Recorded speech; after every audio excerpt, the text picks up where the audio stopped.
Cora Ronen, de que falaremos hoje em Pedro e Cora? Meio século de Apple. Meio século de Apple. E olha, faz parte da minha história há 30 anos, há mais de 30 anos. Não faz parte da minha história, mas eu conheço há 50 anos. Eu tinha 2 anos. Eu não vou dizer mais quantos eu tinha, mas eu já andava, falava, tinha filho.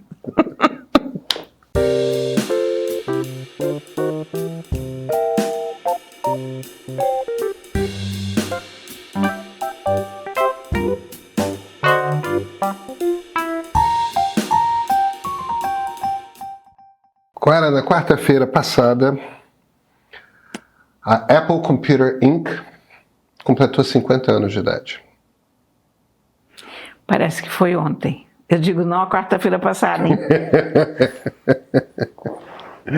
Os 50 anos que transcorreram de lá até aqui. Bem, eu evidentemente era uma criança que não entendia bem o que era um computador, devia ter 2 para 3 anos de idade, mas eu sou... Desde que eu uso o computador a sério, a Apple é a minha marca. A Apple demorou muito para chegar no Brasil, né? Porque a gente tinha uma coisa inteligentíssima chamada reserva de mercado. Isso. Que era defendida apenas pelos militares e pelos comunistas. Nenhuma pessoa de bom senso defendia aquilo. E pelo Sarney, né? O Sarney continua. Fala sério. Foi um dos maiores atrasos na história desse Brasil. Que, aliás, coitado, né? Não padece de atrasos, mas enfim. Mas você não tinha Apple. A Apple chegou aqui quando? Em 95, sei lá. O que aconteceu comigo, de certa forma, foi uma imensa sorte, que é daquelas coisas que são aqueles acidentes de percurso que reorganizam a sua vida. Mas em 1989, é o ano que eu completei 15 anos de idade, mas eu tinha 14 ainda. Meu pai recebeu um convite para ser professor visitante na Universidade de Stanford, que fica no meio do Vale do Silício. Nós viajamos, eu fui para lá, eu morei dos 14 aos 16 em Palo Alto. Depois eu morei de novo adulto, né? Mas eu morei dos 14 aos 16 e estudava na escola pública. E era um outro Vale do Silício, era uma outra Palo Alto. Os filhos do Steve Jobs estudavam em escola pública, igualmente. Era o outro Steve Jobs ainda, pensa nisso. Não, era o mesmo Steve Jobs, os bilionários do Vale do Silício que são diferentes hoje, né? Mas na cabeça do Jobs... Ele talvez não fosse tão bilionário ainda. Ele também não era tão bilionário, imagina. Em 1989 ele não estava nem na Apple, ele estava na Next. Mas a Apple tinha, por causa do Jobs, uma política muito agressiva com escolas. Eles vendiam muito barato o computador nas escolas. Eu me lembro disso. Então todos os computadores na minha escola, e isso era típico de todas as escolas públicas do Vale do Silício, todas as escolas públicas só tinham computador da Apple. Mas nas universidades também. Também. Você tinha enormes descontos para professores e para alunos. E aí o primeiro computador que a gente comprou, que foi em 1990, eu comecei a usar computador da Apple em 1989, na escola, e o primeiro computador que a gente comprou, que foi no iniciozinho de 90, virada de 89 para 90, meu pai comprou com desconto da universidade, que era uma coisa assim, tipo você pagar 40% do valor do computador. Era por isso que o Paulinho usa Apple, porque ele estudou lá. Pois é. Olha, é a política mais inteligente de difusão de tecnologia. Porque esses caras que estão na universidade hoje, eles vão ser os diretores de tecnologia amanhã. Então, aquele cara para quem está vendendo um computadorzinho com 60% de desconto, ele amanhã vai comprar 1000. É claro. Amanhã vai montar todas as empresas. Então, a Apple nos Estados Unidos, ela hoje é verdadeiramente um monopólio. Em celular, todo mundo usa iPhone, né? Mas computador também. Computador é muito comum. É que a gente olha para computador da Apple também, aqui no Brasil, a gente acha muito caro, mas Porque é por causa da quantidade, mas é por causa da quantidade abissal de imposto. Sim, eu sei. Mas ele é caro mesmo. Sim, mas para o americano não é tão caro. Não. Para o americano não é tão caro. É comprável, digamos. É um computador que está um tipo acima do computador barato. Tem computador normal, barato. É normal, Mas não é um computador... Um Mac de ponta é um computador caro. Mas um MacBook Air, entendeu? Você compra por menos de $1.000. É totalmente comprável. Você compra por menos de $1.000. Não é uma coisa que... É um computador, evidentemente, mas não é... Olha aqui, foram 50 anos que mudaram o mundo, né? Cora, eu não continuei usando equipamento Apple desde 1989 por toda a minha vida. À toa. As máquinas são formidavelmente bem pensadas. Mesmo para alguém que não goste da marca, e eu entendo, tipo, a coisa que o Jobs traz, eu acho, é a preocupação de fazer a sério. É transformar em objeto de desejo. Não, mas sim, tem isso, mas eu acho que tem um passo anterior que você tem sim, e principalmente nessa última fase, desses últimos 20 anos, dos 50 da Apple, você tem uma coisa de os produtos são elevados a um símbolo de status em vários lugares do mundo. Tem isso, o objeto de desejo. Mas antes disso tem uma outra camada que é o seguinte: como que eu faço para esse equipamento, primeiro, ser muito resistente, ter muita qualidade, quebrar muito pouco, e simultaneamente ser muito fácil de usar. É uma preocupação de como que eu faço um computador ser a coisa menos assustadora do mundo para alguém que não é uma pessoa necessariamente técnica. Como é que eu faço para esse celular ser a coisa menos assustadora do mundo? Como é que eu... É uma preocupação de como é que... O Jobs tinha uma palavra, uma frase nos anos 80, que eu tenho usado muito, inclusive, para inteligência artificial, porque eu acho que na inteligência artificial que essa frase se concretiza de fato. Mas a frase era: o computador é a bicicleta da mente. O objetivo do computador é ser a bicicleta da mente, no sentido de que você usa uma bicicleta para chegar do ponto A no ponto B mais rápido do que você chegaria com os pés. E ao mesmo tempo ter um prazer nessa viagem, ter uma descoberta nessa viagem. O computador é para você pensar mais rápido, é para você produzir mais rápido, mas ao mesmo tempo você ter algum tipo de prazer e fascínio nessa viagem, que é um prazer intelectual, essencialmente. E então, por conta desse conceito, tem uma preocupação que ele sempre teve e que não era típica da indústria da tecnologia, que é uma preocupação de... O computador não tem que te dar trabalho. O computador não tem que ser o trabalho. Fazer o que você quer tem que ser o trabalho. Eram duas visões bastante diferentes. Quando você tinha os primeiros PCs e os primeiros Apples, e o Amiga também era muito amigável, aliás. Muito. Não chamava Amiga por causa à toa. MSX, meu Deus, quanta coisa MSX, ficou pelo caminho, né? Mas o PC, a gente tinha um prazer genuíno em futucar. O usuário de PC...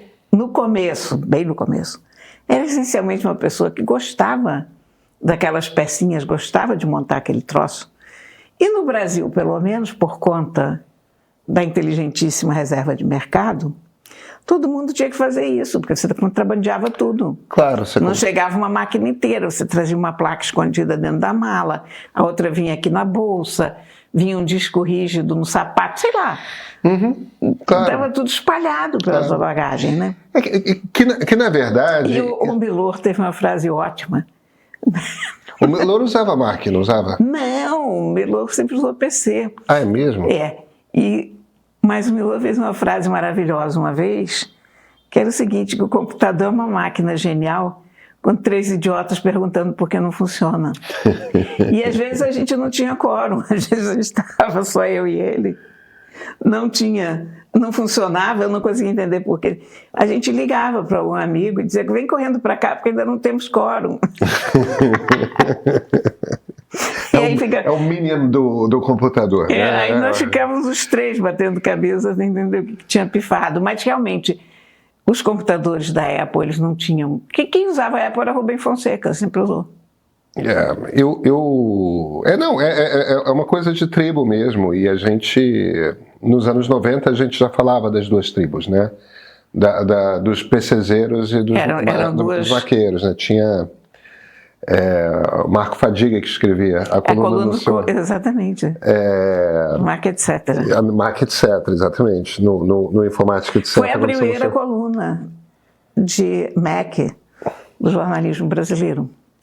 Porque quando a gente começou o caderno no Globo, a Apple não existia no Brasil virtualmente. Não. Ela existia como objeto contrabandeado, ela não podia entrar. Não tinha uma empresa que trazia legalmente. Tinha a Mergulhar. Que era do Dietrich Batista, Isso. Irmão do Eliezer Batista.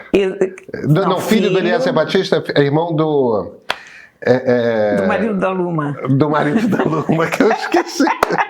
Ike Batista. Ike Batista. E eu, inocente, achando que o Dietrich tinha aquela empresa porque ele era um rapaz dedicado e trabalhava muito, e que se eu fizesse isso, talvez eu conseguisse fazer uma lojinha de computador. Eu não me dava conta que o pai dele... Era tão rico.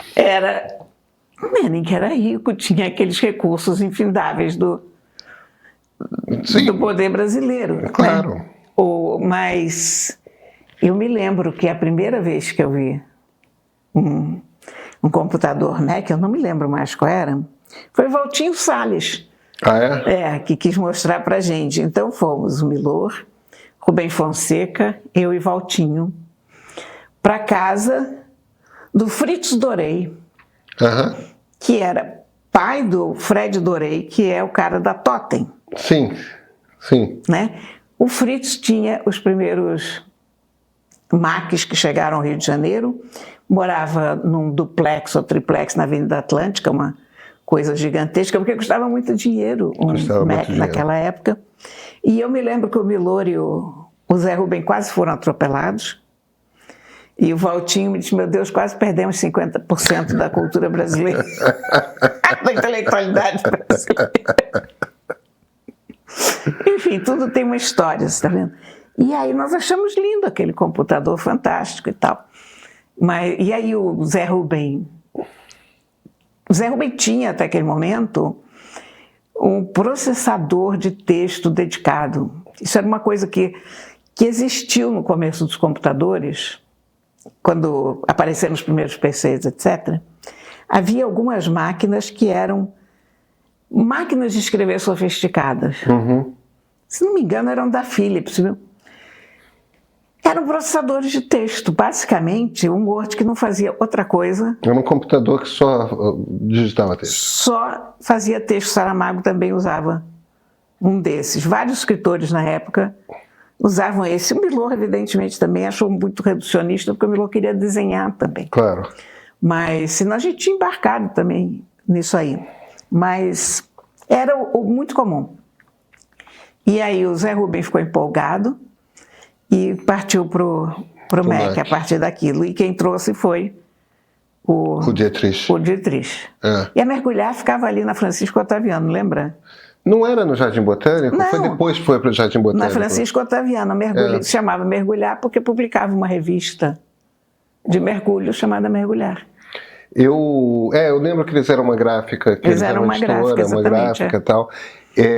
Eu comprei alguns computadores com Dietrich. Eu comprei uns 3 computadores com Dietrich. Ele era o único fornecedor de Apple que você tinha. E depois teve o caso de um Um brasileiro que fez uma engenharia reversa. Mas isso foi com Apple II. Não foi com Mac, foi com Apple II. Não me lembro mais com qual. Ele fez um... Eu não lembro qual era o nome. 512, era alguma coisa 512, não ou foi um Mac?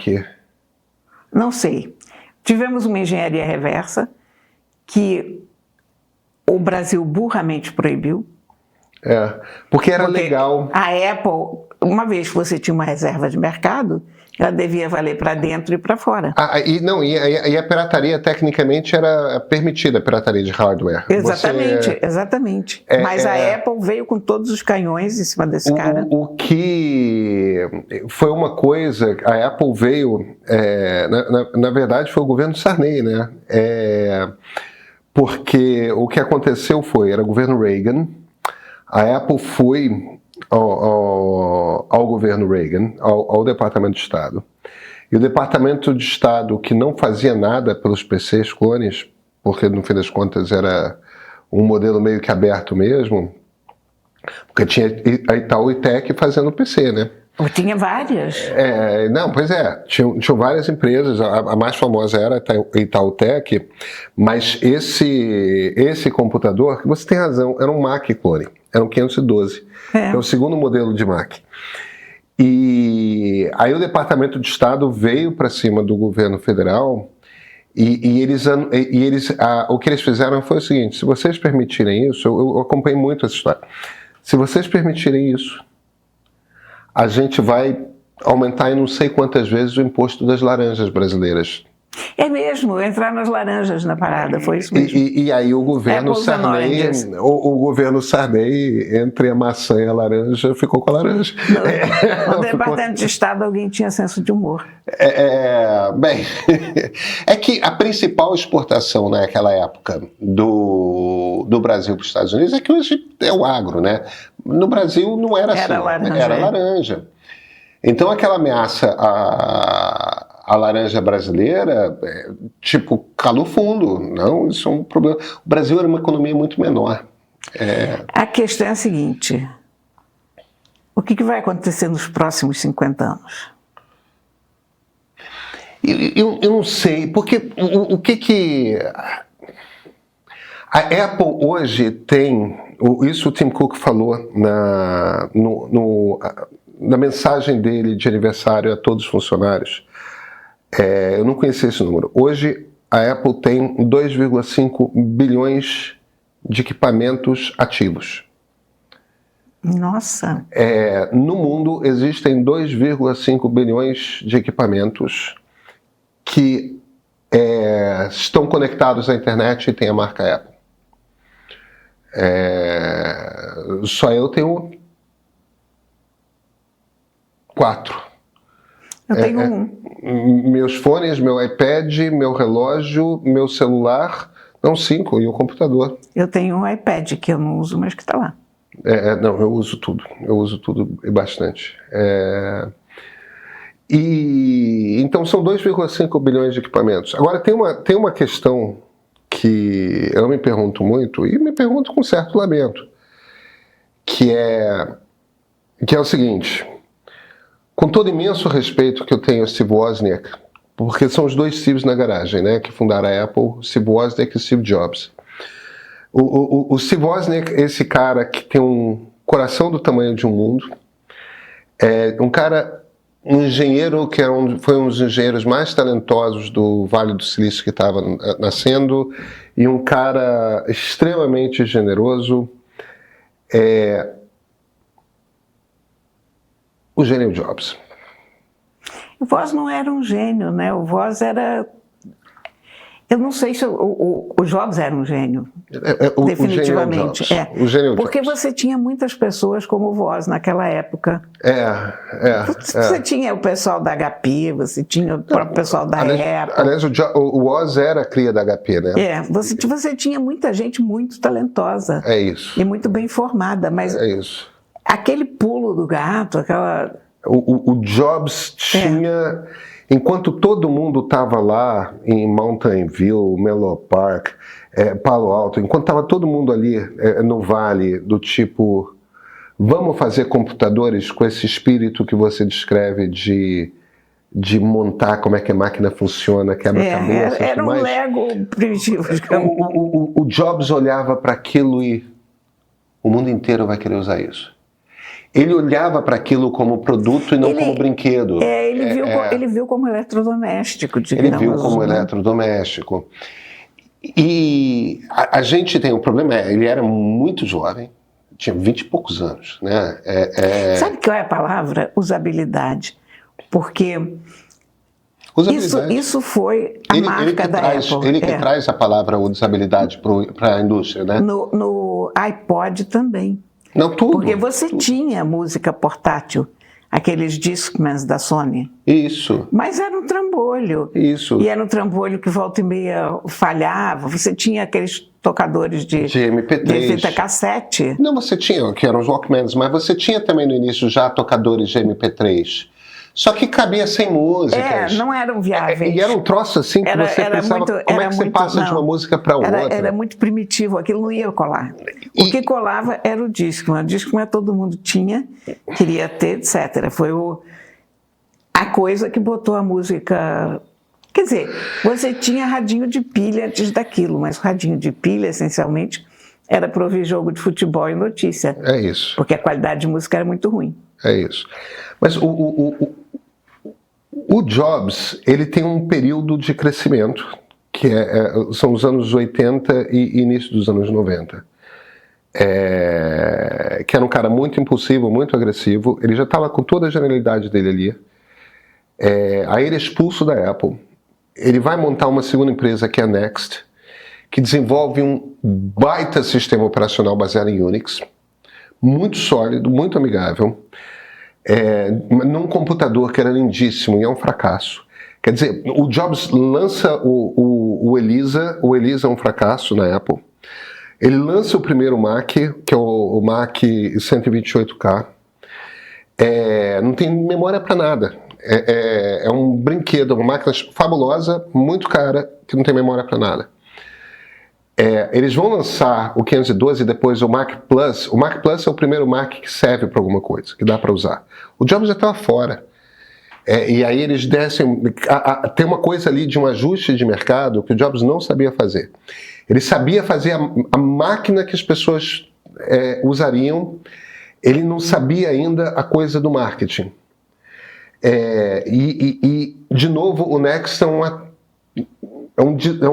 fracasso como computador para o mercado, mas nas universidades eles adotam o Next. Tanto que a web era desenvolvida na Suíça num computador Next, que é o computador... Porque a turma de matemática adorou o Next, porque ele era um Unix, né? Unix fácil de usar. Ele era um computador para engenheiros. Ele era um computador para matemáticos, engenheiros, físicos e tal. E aí quando ele volta para a Apple estava falindo, ele volta e redesenha a linha toda da Apple, e aí ele tem essa sacada que a gente precisa reinventar o que as pessoas acham de computador. A internet estava começando a surgir e ele tem essa sacada, que é um troço absolutamente fora do comum, que parece uma bobagem, né? Que é o lançamento do iMac, que é aquele troço lindo, translúcido, azul, que é um computador redondo. Aquilo era tão pouco intimidador. Aquilo era tão pouco intimidador. E era pouco intimidador, e o I de iMac era por causa de internet. Isso aqui é a máquina para você que nunca teve um computador entrar na internet. E aquilo tira a Apple do buraco. E aí ele tem... Ele podia ser cor de abóbora verde, ele tinha várias coisas. Depois... Não, o primeiro era azul, né? Depois foi... Agora, Cora, é um arco entre 1999 e 2007 que ele lança o iMac, ele lança o iPod e ele lança o iPhone. Foram três revoluções. Aquilo é um troço que... E você vê, aí depois, em 2010, a Apple lança o iPad, Na sequência, você tem o lançamento do Apple Watch, mas as coisas que são realmente revolucionárias A mágica acabou. A mágica acabou. A Apple não tem nenhum lançamento relevante desde que o Jobs morreu. Relevante no sentido... veja, sim, de mudar a forma como o mundo vê aquilo. Os computadores, eu continuo usando um computador Apple, é uma máquina que voa abaixo, é uma máquina que é sólida pra cacete, Mas é uma máquina que dura. Não é uma revolução. É uma empresa que continua sabendo fazer máquinas muito boas, que continua sabendo fazer marketing muito bem, que tem uma base de usuários gigantesca, porque eu acho que nenhuma outra empresa no mundo tem uma base de usuários como a Apple tem. Porque é uma base de usuários que está em computadores, que está em celulares. Você, no caso da Samsung, você tem uma empresa que faz celulares, você tem uma base instalada de usuários de celulares, mas aí o cara que usa o telefone da Samsung, ele não necessariamente usa o notebook da Samsung. Ele vai usar a Apple é aquela estrutura vertical. Ela te oferece um ecossistema, você fica preso nele, mas enquanto você está dentro dele, são certas coisas que... Tem uma coisa que eu faço todo dia. Copia no celular, cola no computador. Simplesmente funciona. Simplesmente funciona. Copio no computador, colo no celular. Bato o texto da nota no Instagram, do post no Instagram, bato o texto no Word, copio. Isso acontece já. Mas você tem que gastar quanto tempo para fazer funcionar? Não, depende do programa que eu usar. Eu escrevo no Word na nuvem, não faço nada. Estou escrevendo aqui, abro lá, está lá. Não. Copiar no computador, copy, colar no celular. Eu posso fazer isso. O meu telefone está replicado no meu computador. Como assim o telefone está replicado? Não é que ele está replicado, ele está conectado por Bluetooth ao meu computador. Entendi. Aí por Bluetooth você faz isso, você copia e faz o copy-paste. Nunca senti nenhuma necessidade, porque... eu faço isso todo dia. Porque eu prefiro usar as ferramentas, o Notes, por exemplo, ou o Word. Eu não uso mais o Word como programa, eu só uso na nuvem. Eu nunca mais... uso como programa. Não, eu uso como programa. Eu acho tão mais seguro na nuvem que não tem termo de comparação.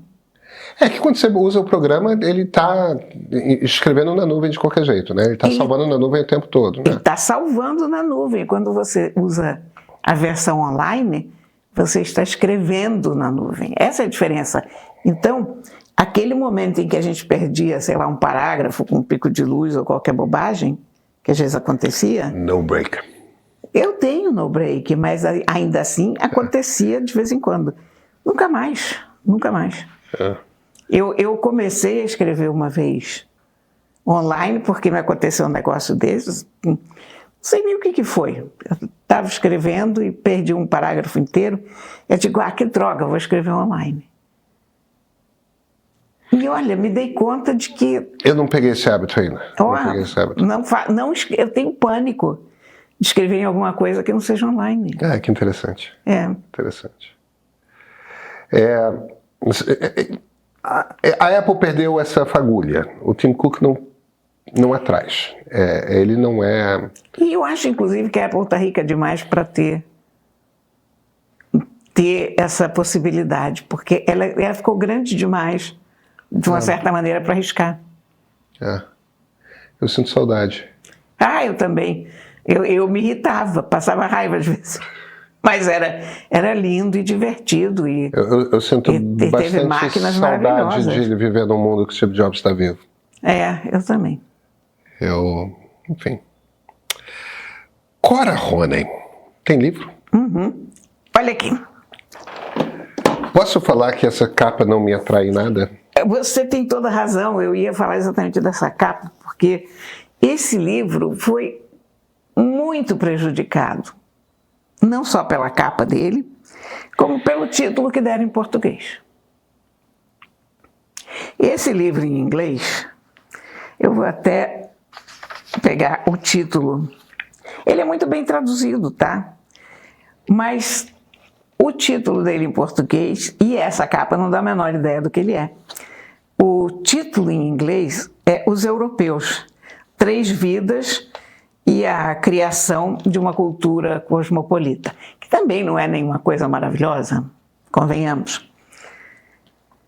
É do Orlando Figes. Aqui está, Os Europeus, o século XIX e o surgimento de uma cultura cosmopolita.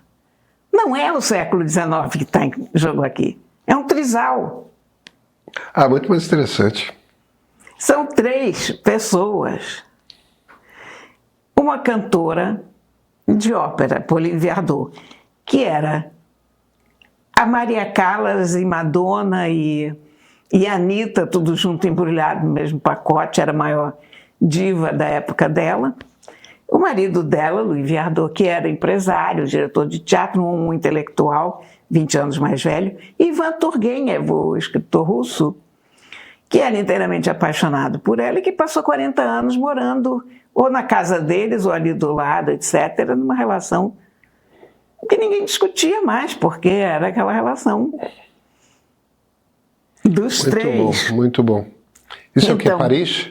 Isso em Paris, isso em Baden-Baden, isso em Londres, onde ela era uma diva que fazia tour o tempo todo. As divas todas faziam isso, naquela época viajavam o mundo inteiro. E onde ia esse casal ia o Turgenev. E o Turgenev, mais tarde, funcionava como um tio cuidando das crianças, porque ela ainda saía em tour e aí alguém tinha que tomar conta das crianças e o Turgenev cuidava, enfim. É uma história absolutamente maravilhosa, mas aqui tem um monte de histórias juntas. Esse livro ficou morando ali na minha mesa durante, sei lá, há 3 anos que ele está lá, e eu olhava para a cara dele e pensava, E essa semana eu resolvi pegar, e eu fiquei tão maravilhada, porque com quem essas pessoas andavam? Eles tinham sempre noitadas assim de música em casa. Ela chegou a ter um órgãozinho em casa. Ela era a diva, ela conhecia todo mundo. Então, naquela casa, se reuniam Saint-Saëns, Rossini, Delacroix, Corot, Gustave Doré, o Turgenev, os russos que passavam por ali, Charles Dickens foi lá, Liszt foi lá, Bakunin foi lá. Bakunin, o anarquista? Sim! Por quê? Por causa do Turgenev, russos, né, ali. Dickens. Cara, e um monte de outros nomes. O Daniele Manin, que foi o grande líder revolucionário veneziano. Você fala um nome do século XIX, esta pessoa fazia parte desse círculo, ou ia ver algum concerto dela, ou passava naquela casa. O Dickens e o Liszt são meio que considerados os primeiros artistas com fanbase, né? Aquela coisa de onde... Não, tinha muito naquela época. Tinha muito naquela época? Nossa! Que o Liszt, o pessoal descreve ele entrando, o cara era bonitão, né? Entrando para tocar piano, as mulheres desmaiavam, gritavam. Os Strauss, tinha empregados dos Strauss que vendiam mecha do cachorro dele, dizendo que era cabelo dele para as fãs, porque ele tinha um daqueles pules húngaros todos encaracolados. Então, coitado daquele cachorro, mas enfim. Não, então, o que esse livro tem? É que ele não é. Ele é história. Eu entendo porque que eles puseram esse título e fizeram essa apresentação, para eles pegaram a parte mais séria do livro, digamos, mas não... Quiseram esconder o trisal. Quiseram fazer de conta que a locomotiva é mais importante do que o trisal, mas não é. Porque o que esse livro, no fundo, não é a história do trisal.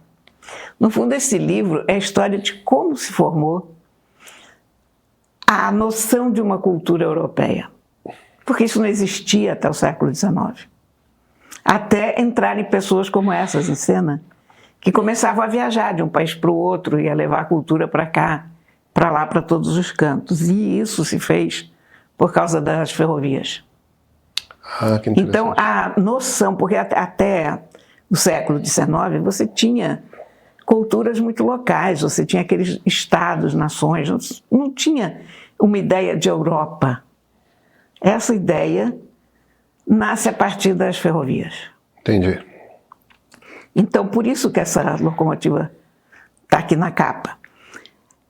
As locomotivas, os trens, permitiram essa polinização e essa ida e vinda e essa possível permanência em vários países ao mesmo tempo, das pessoas. E aí, as coisas que ele conta com isso são muito interessantes.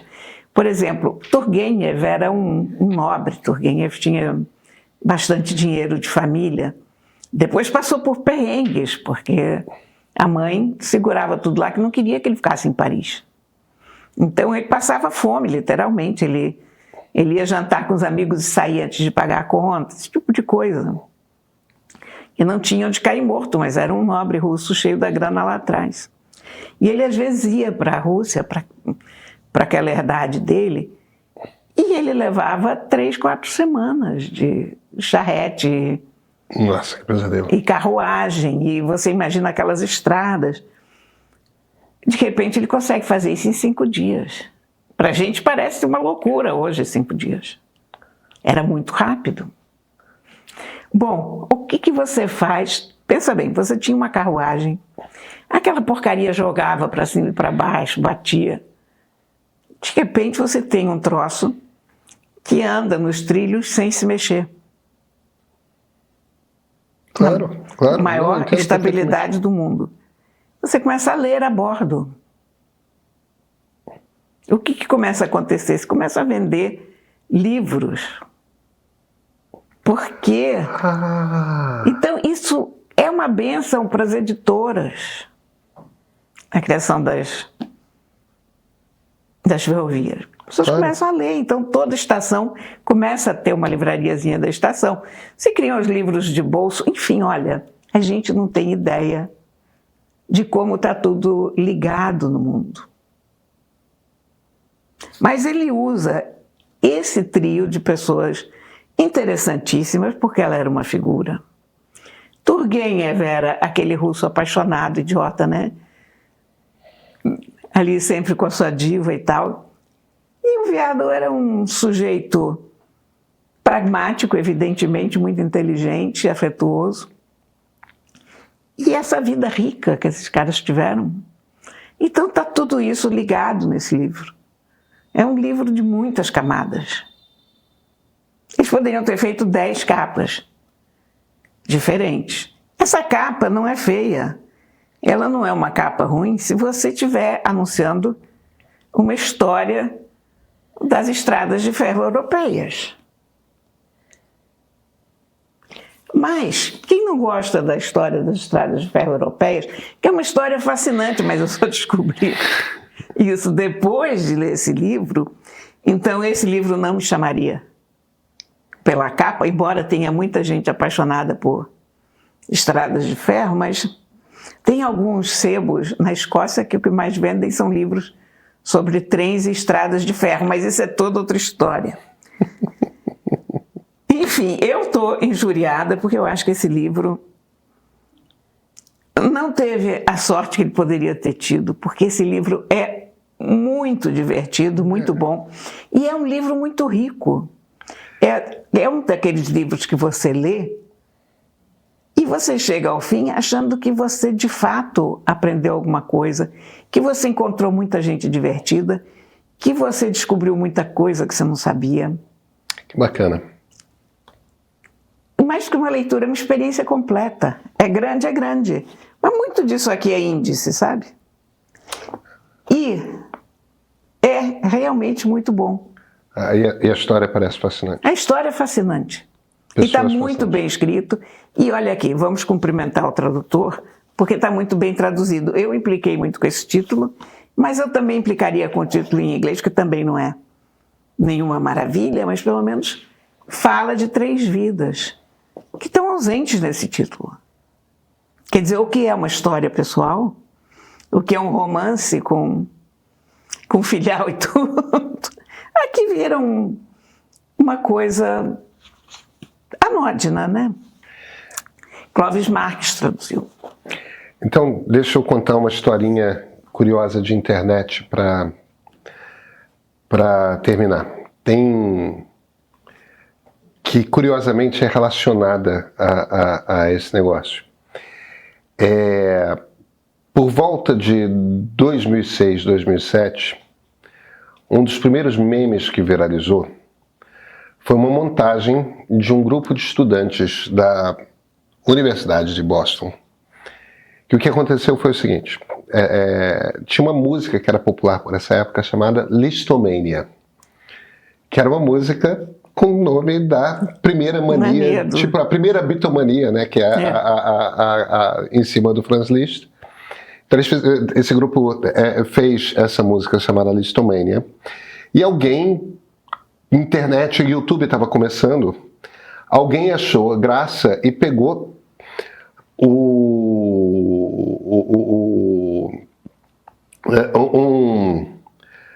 um filme que é um dos filmes do Howard Hughes de adolescente do início dos anos 80, chamado The Breakfast Club, que aqui no Brasil foi lançado com o nome de Clube dos Cinco. Ele pegou cenas desse filme, The Breakfast Club, e fez um clipe cortando as cenas dos adolescentes dos anos 80 aprontando na escola, fez um videoclipe usando Listomania. E esse videoclipe, que é uma das primeiras vezes que alguém estava fazendo edição para YouTube de alguma coisa, se popularizou pra cacete, e um grupo de estudantes da Universidade de Boston regravou cena por cena no campus da universidade, só que era um grupo assim de 3 moças, 3 rapazes, gravaram cena por cena do filme e reeditaram o clipe. Ah, que legal. E aí, por conta desse videoclipe da Universidade de Boston, várias pessoas no mundo inteiro começaram a fazer a sua versão do clipe de Listomania, sempre imitando as cenas do Breakfast Club do Howard Hughes. Não era Howard Hughes, é outra coisa Hughes. Howard Hughes é o milionário. O outro diretor de filmes de adolescente. Eu achei que quando você tinha falado que era um filme sobre ele. Não.